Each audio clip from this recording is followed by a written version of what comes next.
We're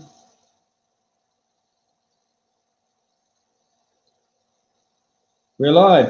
Good afternoon, everybody.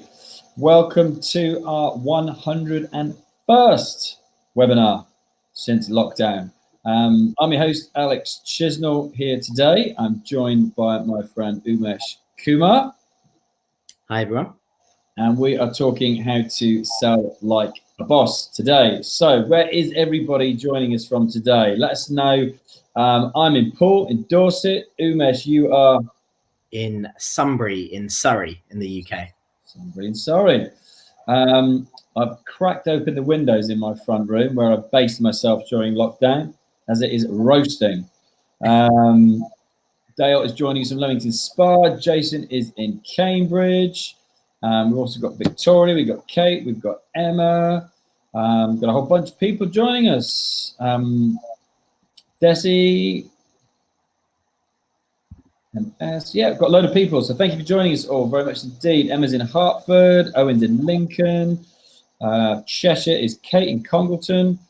Amble, pin, cushion. How do I unmute? I have no idea, I'm afraid. Just be on your laptop, your normal unmute button, I would assume. Okay, so just hit your volume button if it's muted. But we are all good to go here. Everybody can hear, so that is cool. So we are talking how to sell like a boss today.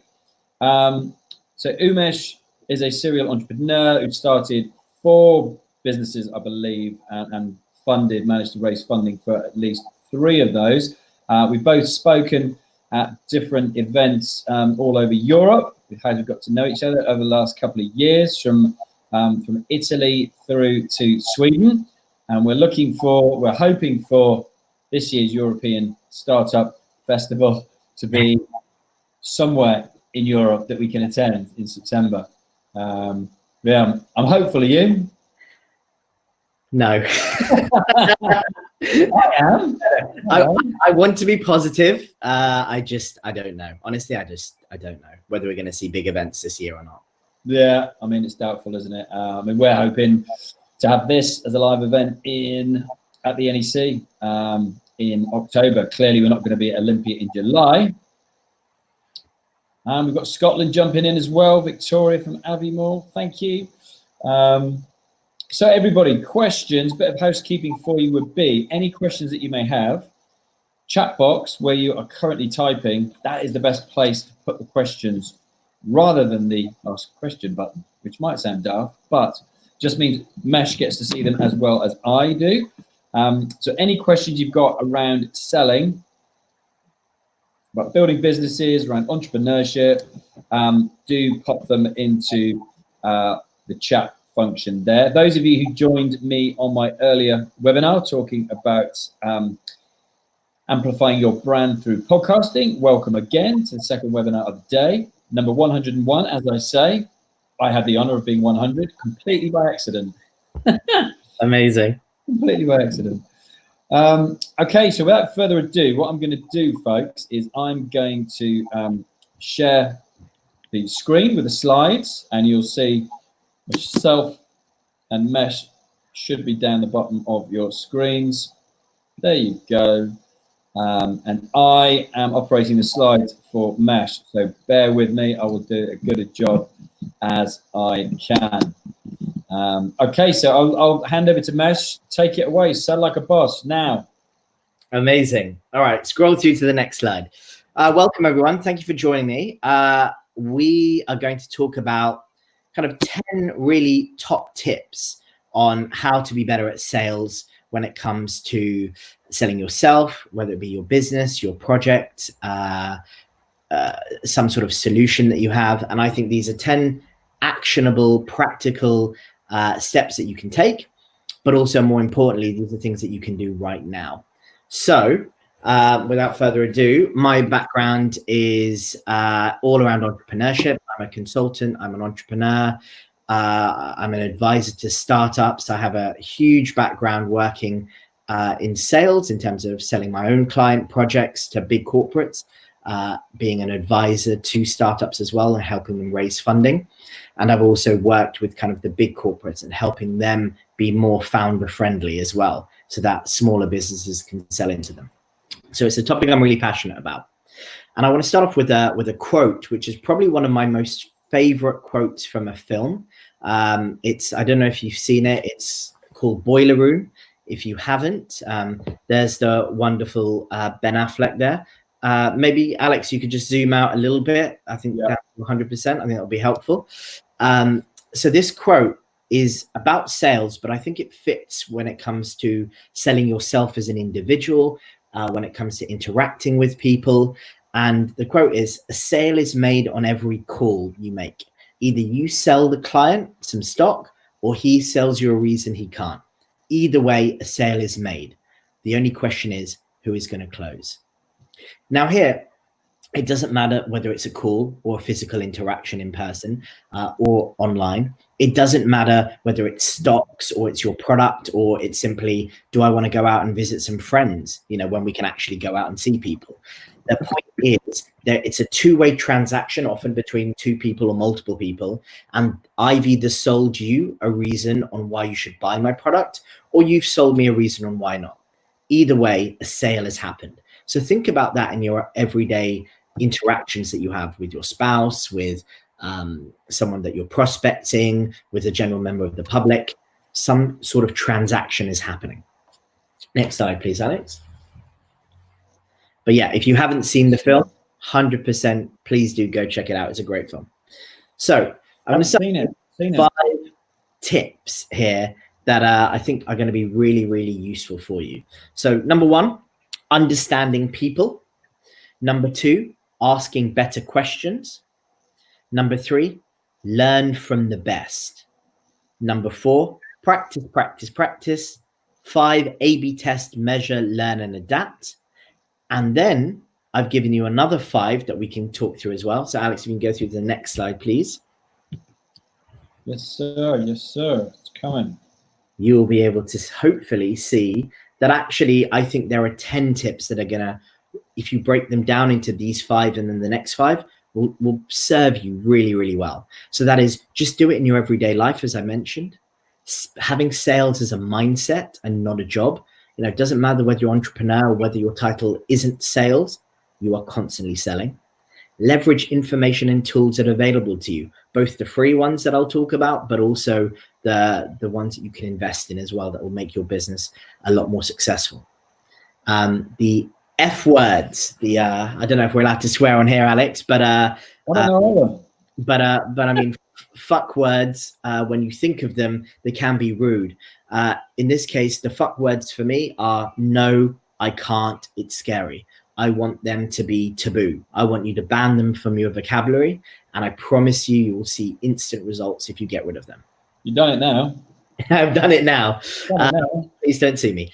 And number 5, or shall I say number 10, understand the network that you have.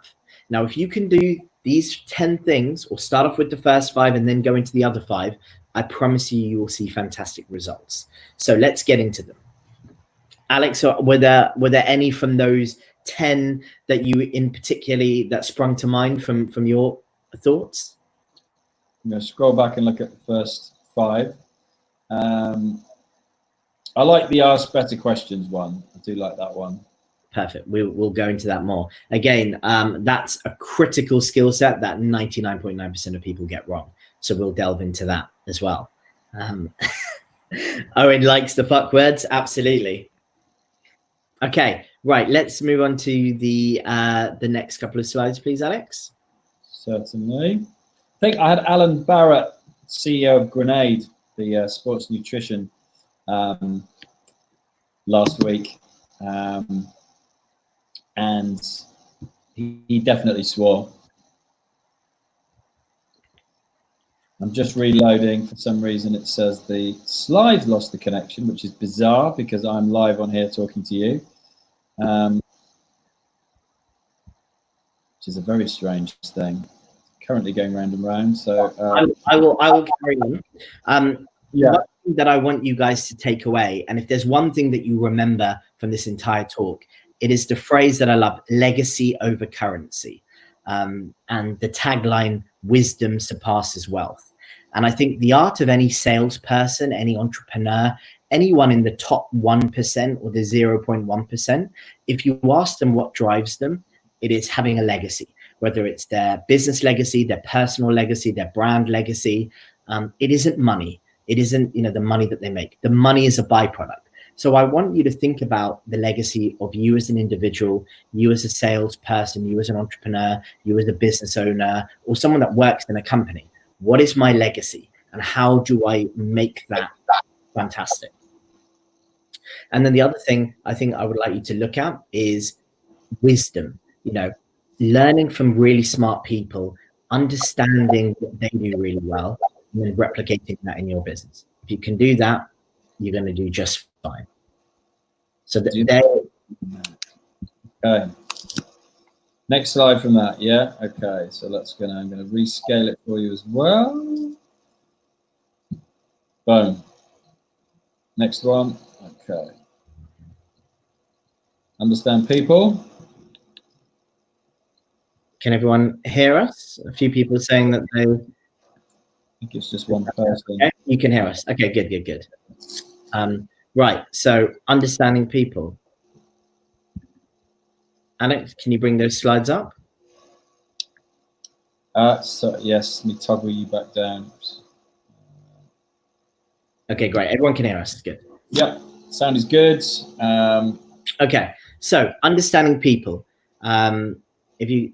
Listen, don't speak. So you should be doing 80-90% listening and not talking, because they will give you all of the answers. Whether that's a prospect, whether that's someone that you want to sell to, whether that's a current client that you perhaps want to upsell to and get them to buy more from you.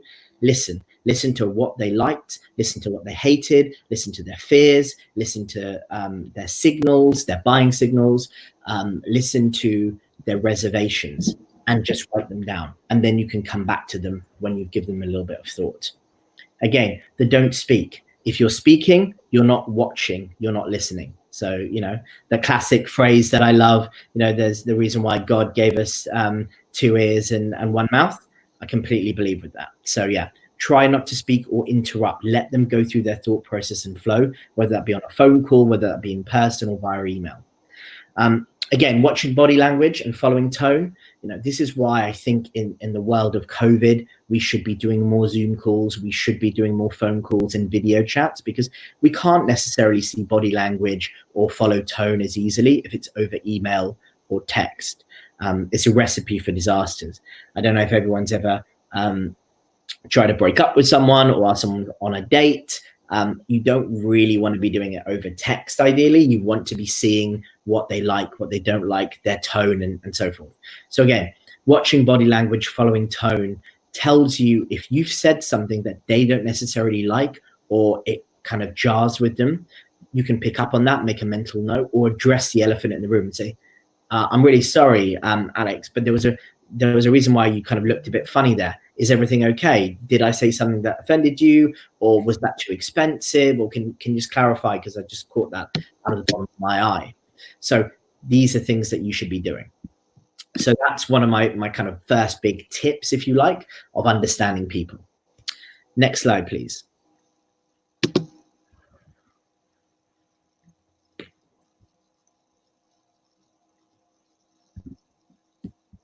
Okay, so asking better questions. So if there's one book that I'll recommend, and I've got a few books that I can recommend, but specifically for asking better questions, because as Alex mentioned, it's a really topical subject, is Change Your Questions, Change Your Life by Wendy Nelson. Phenomenal book, very simple, nothing groundbreaking, but actually when you read it, you go, huh, interesting. So just by changing the question, changing the tonality, changing the structure, the way you deliver it, where you position it in a conversation, can have absolutely exponential effects on you, whether it's getting a sale, whether it's getting the client, whether it's getting a big deal size. So that's a book that I recommend that you guys go out and get. A really simple thing that you can do is ask less questions, but ask those questions in more parts. So for example, rather than simply saying, hey, how are you today? Did you enjoy the webinar? Did you like my tone?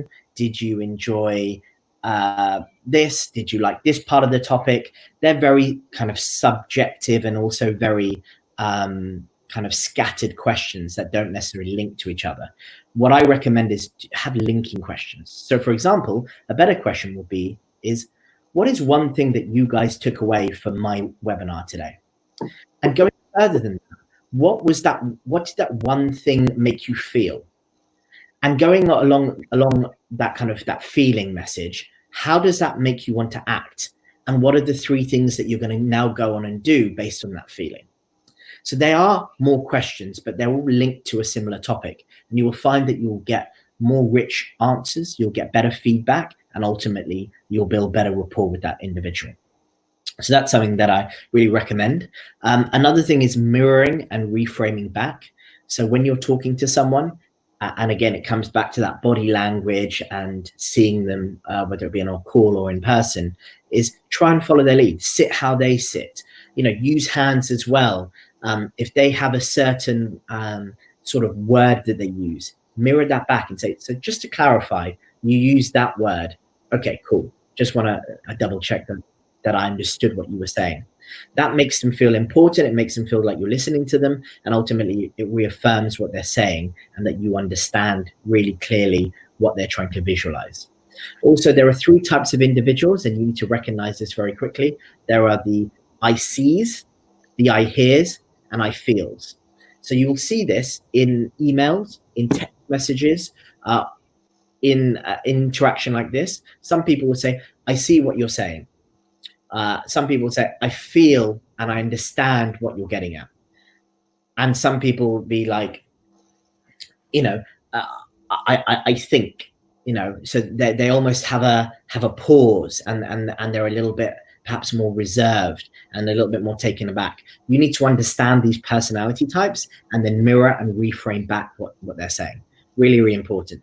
There's a fantastic masterclass if you've used the webinar platform, or you can Google him, a guy called Chris Voss. He does an amazing talk on the art of negotiation, and he talks about mirroring. So really, really, really important. Next slide, please, Alex. So change your questions, change your life. I always hear Tony Robbins saying that, but is that like Wendy Nelson? Is he the original? I think it's a phrase that everybody has used, but I believe that that is the title of a book, and that's something that she really preaches. I'm sure Tony Robbins has definitely said it, and I'm sure he's probably thought of it separately, but I think it's a pretty common phrase, to be honest. Yeah, I only notice it because it's in the intro for his podcast for every episode. Oh, I see. Okay, interesting. Yeah. So that brings me on quite nicely to the next kind of topic or heading is learning from the best. People like Tony Robbins, right? So I put here, study the best online content. Could be via books, it could be YouTube. You don't need to spend money. There are unbelievable amounts of fantastic YouTube, free ebooks, content online, PDFs, articles that you can read. What I would do is become a real nuanced expert and educator. And what I mean by that is read as much as you can, take it in, and then apply it. It's all well and good reading, but if you don't study and then you don't put it into practice, then what's the point? If you want something to do whilst you're wandering around the house, or whilst you've got the kids, or whilst you're in the garden or having a barbecue, sales podcasts are really good. Just plug them in. I go for a walk, for a 1 hour walk around the block and in my local park. I put on a podcast, listen to that whilst I'm walking and getting a bit of exercise in. That's really, really good. The other thing you can do is everyone's at home right now. So call them up. Call up successful people you know. It doesn't matter what field they're in. It doesn't matter if they're salespeople. Just say, hey, out of interest, how have you become so good in your career? What have you done? What are the nuances? Ask them questions and they'll give you nuggets of information that perhaps I don't have or Alex doesn't have. So leverage your network.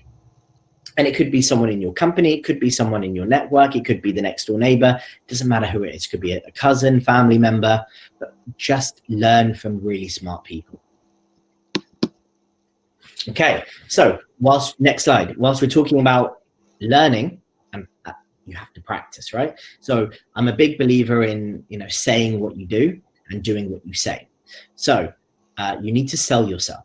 So a really cool exercise, if you feel uncomfortable by sales, is just sell an object. The Wolf of Wall Street guy famously talked about selling a pen. If you've seen the film with Leonardo DiCaprio, selling a pen, selling an Apple product to family, friends. That's a really good way of developing in a safe environment. Am I saying the right thing? Am I listening? Am I showcasing the product to the best of my ability? And repeat yourself over and over. Practice that. Change tact. Do it again on a different individual. Do it again on the same individual an hour later, a day later, and say, was that better? What did you feel? Did you think I was 20% better, 30% better? What did I do well? What did I not do well? And get feedback from them. But really, ultimately, you can't sell unless you know your product, your service, your offering, your value really well. So learn from other people, learn your craft, learn what you're trying to sell, and then practice it. Really, really important. And that goes on nicely to my next slide, which is, for those of you who don't know it, the 10,000 hour rule. I think it's a really fantastic benchmark. It is, the saying goes, I think it's Malcolm Gladwell that said it, if you practice, and you do 10,000 hours of something, you can attain expert level in that field, so long as that practice was thought out, well structured, and you really gave your all. So the idea here is, how do you get to your 10,000 hours? Well, incorporating it into your everyday life, selling a product every day, having an interaction with a local person, negotiating with your spouse. These are ways of practicing on an everyday life. And after maybe, a couple of months, 6, 8 months, you will be an expert in sales. So think about that. So the next slide, please. I actually moved it. Can everyone see that?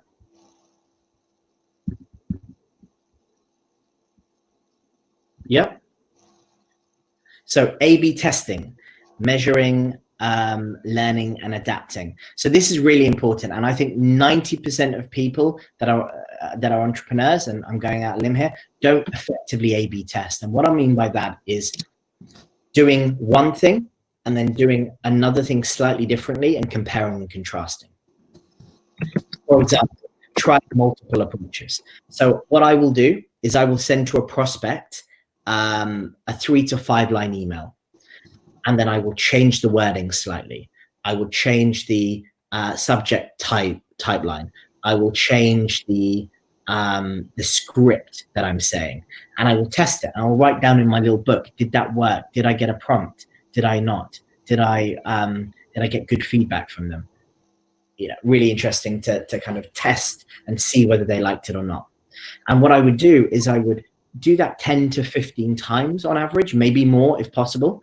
And then you can then create enough data points to compare and contrast. So for example, I would send 10 to 15 of the same email, but slightly adapted to 10 to 15 different people, see which one got really strong results. And then from there, I would send that email 10 to 15 times out to see whether that was just an anomalous reaction from one person, or actually this is the right thing to be doing. And that's a sales strategy I go through. So play around, think really creatively with, how can I test my product, my service, my message, my price point, and compare and contrast. So I think, Jason, you asked, how do you avoid getting used for price comparison when someone is searching the market for price comparisons only? That is a really, really good question. I think what you need to do is you need to almost test with them and ask really good questions around, can I ask you what specifically you're looking for? Why is price a factor for you?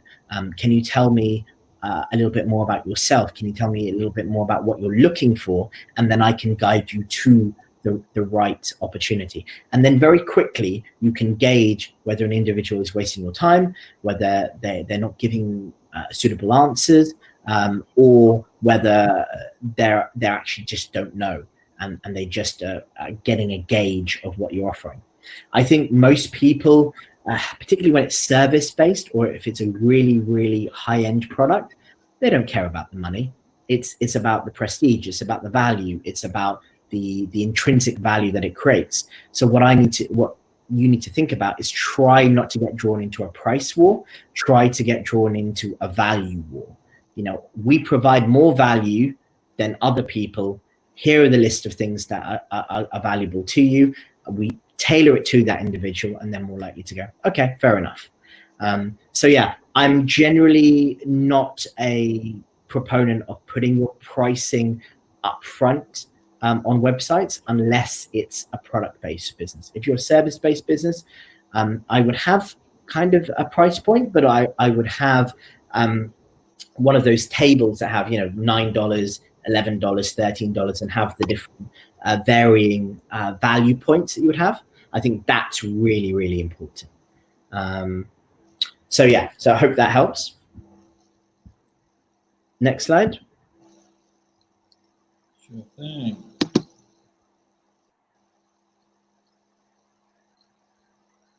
I don't know if it's your internet or my internet. Yeah, I didn't like that. So the next one should be, it should be just do it in your everyday life. Can everyone see that? Yeah. Yeah. Okay. So as I mentioned, incorporating it into every life is critical. Sales is often a dirty word, and salespeople, we think of, you know, the 70s, the 80s, and slightly today, actually, there's annoying people who call you on the phone and then hang up and waste your time, spam callers, but actually we're selling all the time. So sell to your spouse the idea of a new show. For example, I'm watching a show with my partner, and you know, we have very different tastes. So I want to get her to sell, or I kind of want to sell her on an idea of watching a show that perhaps will be out of her comfort zone and not necessarily of interest to her. So it's almost a little game, a little test in myself in how do I get her to do that. So that's something that you guys can do as a practical example. The other thing is pitch them why you should buy a pet, for example. It's a thought exercise. You don't have to come home with 3 dogs, but perhaps just, you know, particularly if they're not necessarily keen, or they're sitting on the fence, or perhaps they really want a dog, sell them on the idea of a cat. The idea being here is that you want to work with someone who's a little bit more hostile, or who's going to give you a little bit of a pushback as well. This is a really good thing that I think everybody should do, is sell them on something they hate as a practice of persuasion. So for example, you know, I really, really don't like green olives. I'm a black olives guy. And I'm a purple. I'm a camel. Okay, right. Purple olives, right. But I love black olives. I just can't stand green olives. And then the other day I was chatting to someone, and they actually told me all the health benefits of green olives, all the different things that you can do with them. And they were actually pitching me the idea of it. And I said, okay, fine, I will give it a go. So I bought some olives, and I'll let you know how that goes. But the point being is actually using something they hate and changing their mindset. And even if it doesn't work, the exercise, I think, is really, really important. And then again, negotiate on the phone. I don't know if you can see that, Alex, if you can scroll down a little bit. I know that we're in a world right now where we can't interact with people necessarily in a shop per se, but negotiate on the phone. This is the time to negotiate your phone contract. This is the time to negotiate your late fees from the banks. Pick up the phone and say, hey, look, I recognize that this is a challenge, and you know, everyone's suffering right now, but is there anything you can do about my phone bill? It's just too expensive. Can you bring me down to a lower tier? Or even better, given that I'm a long-standing customer, can you do something that helps me out here, you know, given this time? Otherwise it will be a shame for me to leave and go to another of your competitors at this difficult time. You'll be amazed how many people turn around and go, let me see what I can do, sir. You know, Martin Lewis, the financial guru for Money Supermarket, talks about how you can reach out to your banks and get late fees kind of wiped. this is the kind of thing that you should be doing and practicing, so it has real valuable, tangible value to you guys at home. T says, I'm an artist specializing in safari wildlife. Any tips for selling to the luxury travel market? The people are currently keeping purse strings a little tighter than normal. Absolutely. So here is an opportunity of saying, well, look, life right now is a bit shit. You know, you can't go on holiday, you can't see the world, you can't do a lot of these things. Actually, think about taking one massive, exciting holiday down the line. You know, one luxury holiday rather than 3 or 4 lots of little holidays. Treat yourself. You know, now is the time to think about, how do we go and do a bigger trip? Because now, in the world of potentially quarantining for 2 weeks, there's no chance that I'm going to pop over to Spain for a 4-day holiday and then come back and quarantine for 2 weeks. However, if I went on a 3, 4, 5-week high-end luxury safari, would it be worth it when I come back to quarantine on the other side? Absolutely. So again, I would almost tap into the idea that they can't be doing some of these shorter holidays, these cheaper holidays, these perhaps not worth it holidays, given the current climate. They should be saving up and thinking about that big holiday and that big, wonderful memory that they're going to have. So reframe the experience, perhaps. One thing that I'd recommend. I think everyone's going to want to go on holiday. I'm desperate for a holiday. Absolutely. But I think the difference being, are you desperate to go for a holiday for 3 days? That means that you're potentially quarantined for 2 weeks and then off work for 2 weeks, or et cetera, and then not necessarily getting paid or having to use holiday time. You know, a lot of people are not. So actually, I think it's now reframing about, how do I be smart with my holidays? How do I take an extended, bigger holiday and then suffer the unfortunate consequences of quarantining afterwards? So I think we will see people going on holiday. I just think there'll be a reframing in the market of how it's sold, how it's advertised, and how people make their decisions with their dollars and their pounds. Yeah.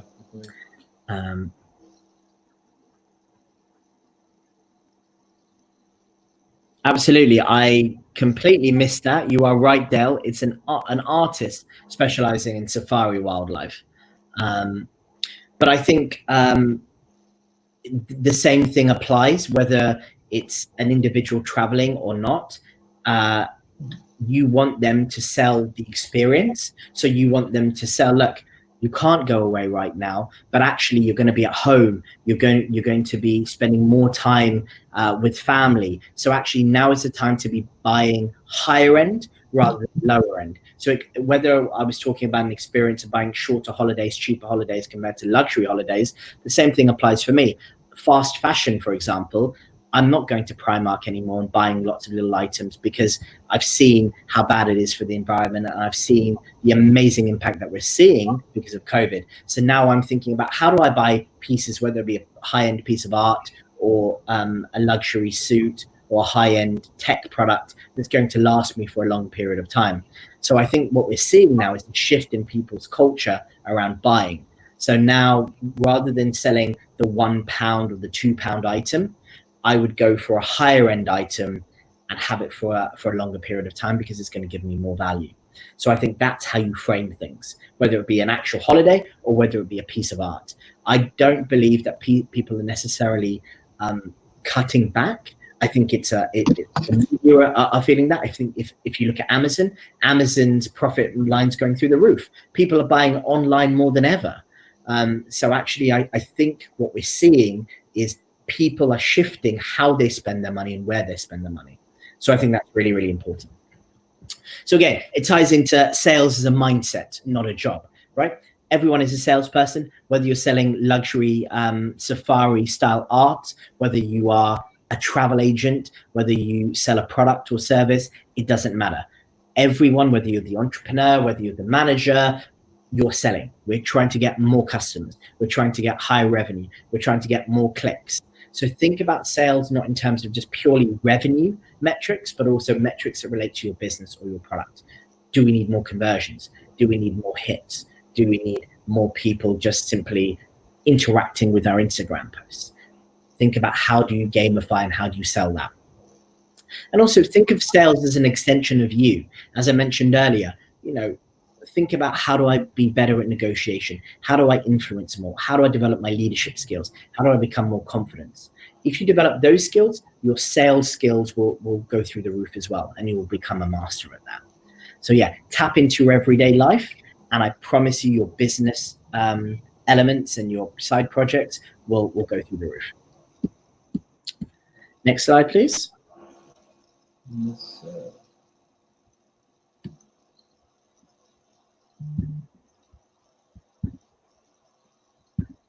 So this is a really interesting thing around, as I mentioned, sales is a two-way streak.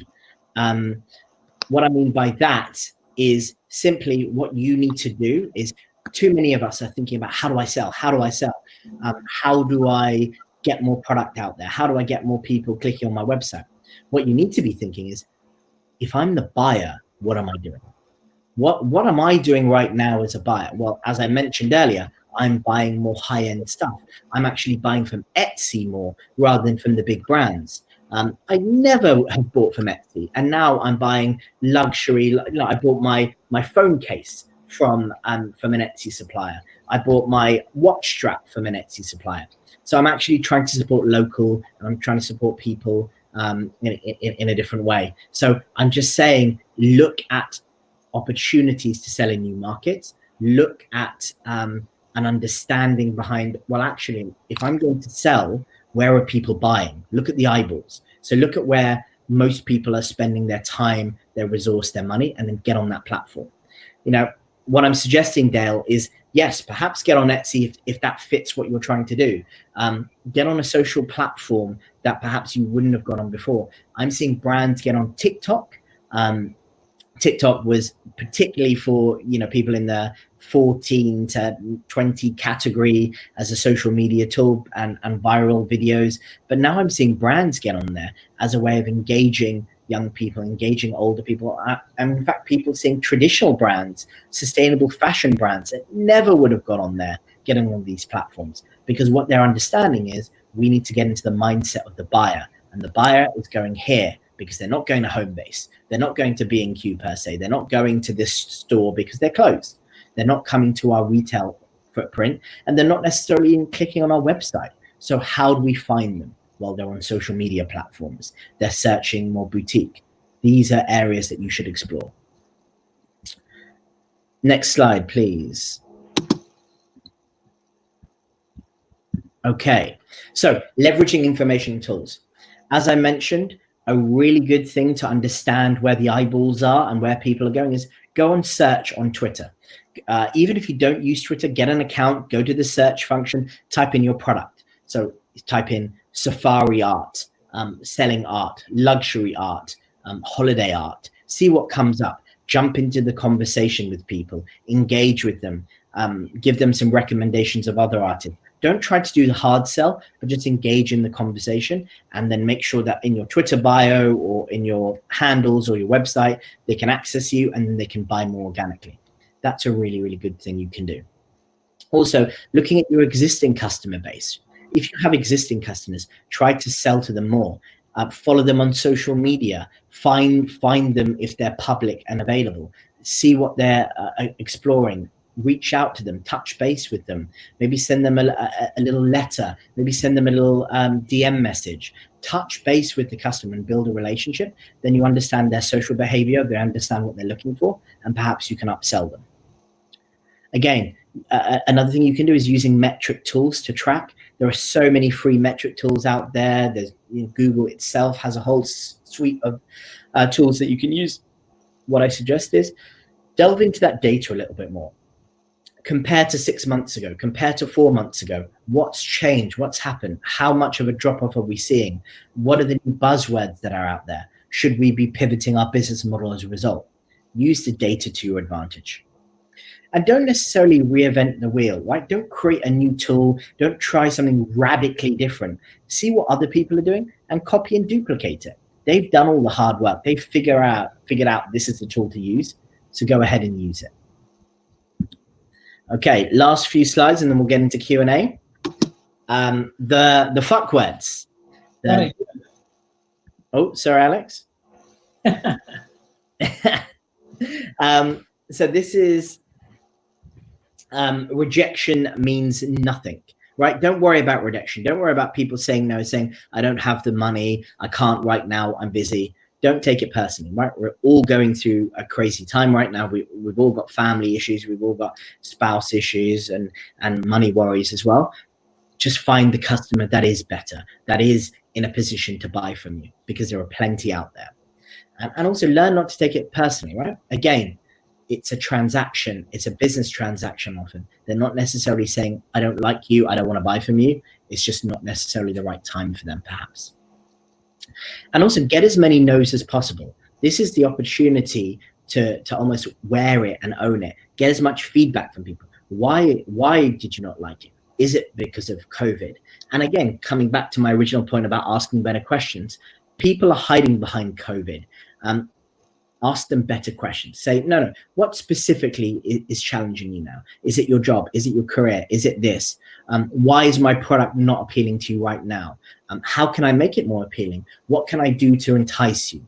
Would it be a 50% discount? Would it be this? Would it be that? These are things that you can test.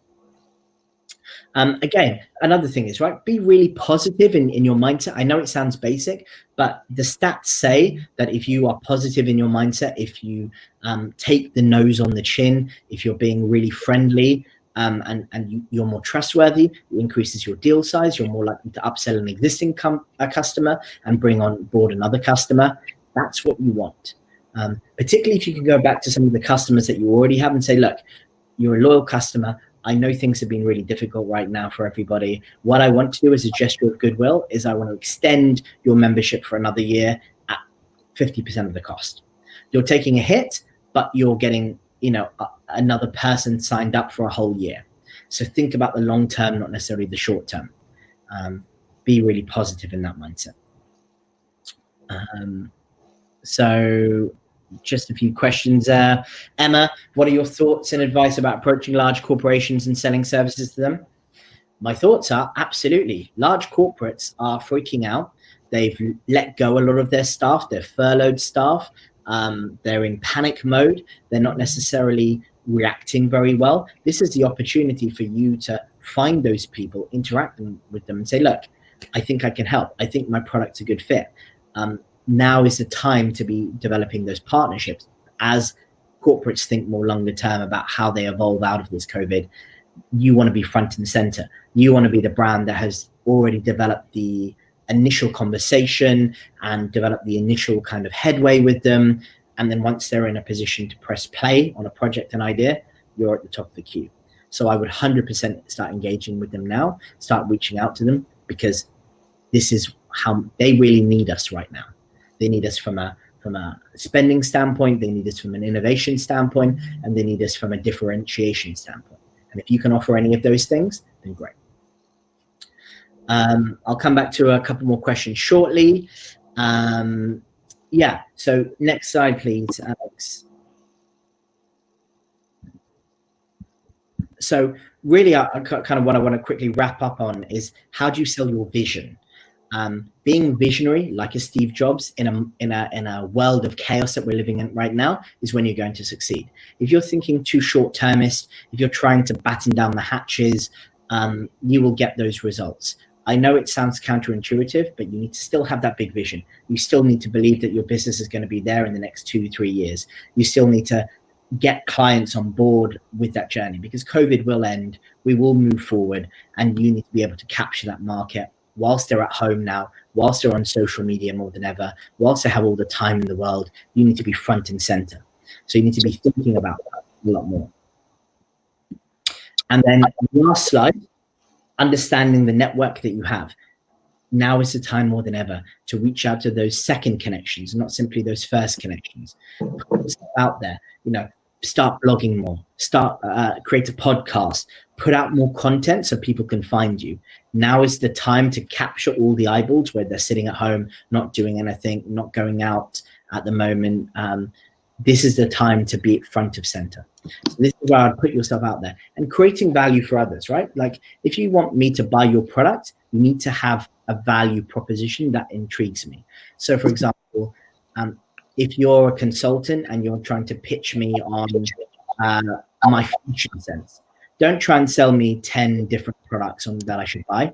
Sell me on what I'm doing really well from a fashion standpoint, what you think I can improve on. Give me 5 tips. Send me to 5 websites that are not your own, or 5 YouTube channels that you're checking out that you recommend to me. Instantly, I bought into you. I trust you. I believe that you're not necessarily selling me too hard, and I will remember that, and I'll come back to you.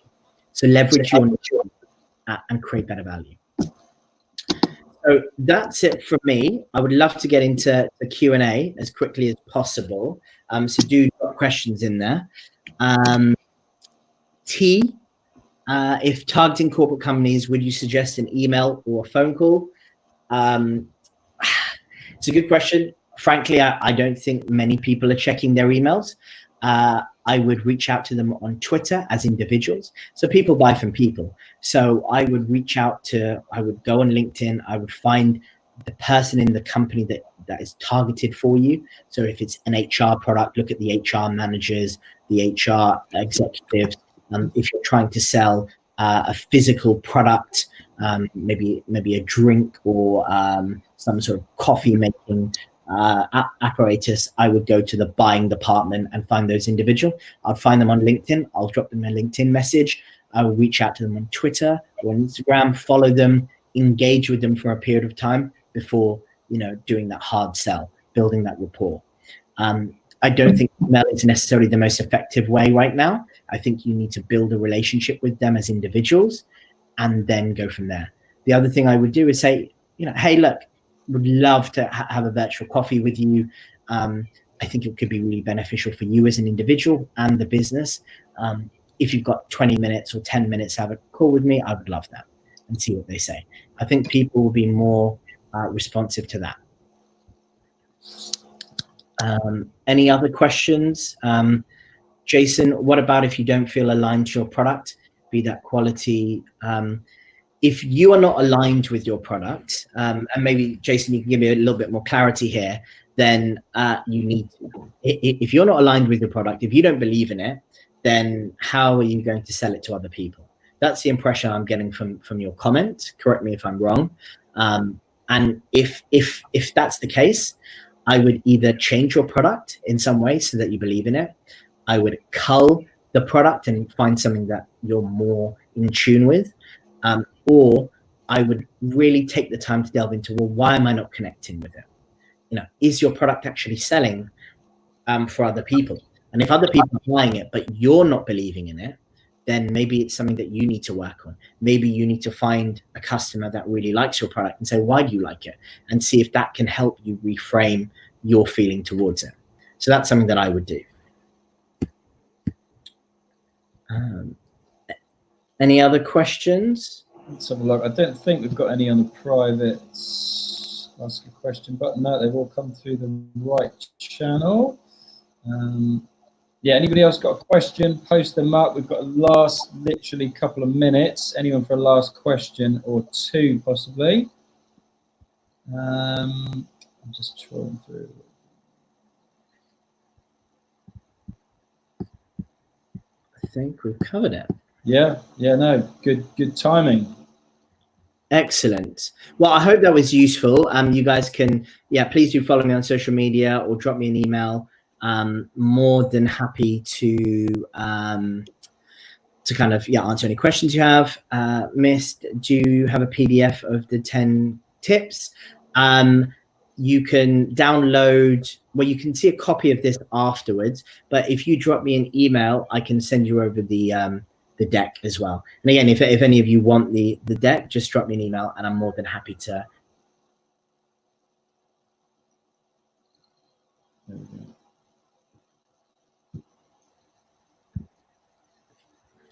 Cool. Amazing. Well, I hope that was useful. I wanted to make it as practical as possible, not just high level. Again, any questions, any comments, please do drop me a message and I'll be more than happy to help. But thank you so much, guys. Awesome. Yeah, thanks, Mesh. Likewise, I posted up my contact details there, everybody. We are carrying on with these live webinars. Like I say, we've hit 101 now with Mesh's today and mine earlier. And we're going to be doing 2 a day at 10 a.m. and 12 p.m. whilst we still wait for guidance on live events, obviously meant to be at Olympia and the NEC this year. But in the meantime, we're bringing you all of our speakers. Like Mesh was meant to be speaking there, as well as myself, about podcasting. So yeah, the more we can do, bring you our speakers and share their knowledge with you, the better. So keep an eye out on the Festival of Enterprise website for all future scheduled webinars. Drop me a message, let me know what kind of things you want to learn about, what kind of solutions you might be looking for at the moment. I think we've gone past the stage where everybody's just talking about government money, banks, loans, C-bills, all that kind of stuff. People seem to be wanting more practical solutions, such as message just right here, and hopefully I did earlier today with the podcasting. So love to know everybody's thoughts, what kind of other content you'd like to hear from us. But in the meantime, enjoy the rest of your afternoon and evening. And thanks once again, Mesh, for being on. Thank you very much. Cheers, Alex. Cheers, guys. Take care. Bye-bye.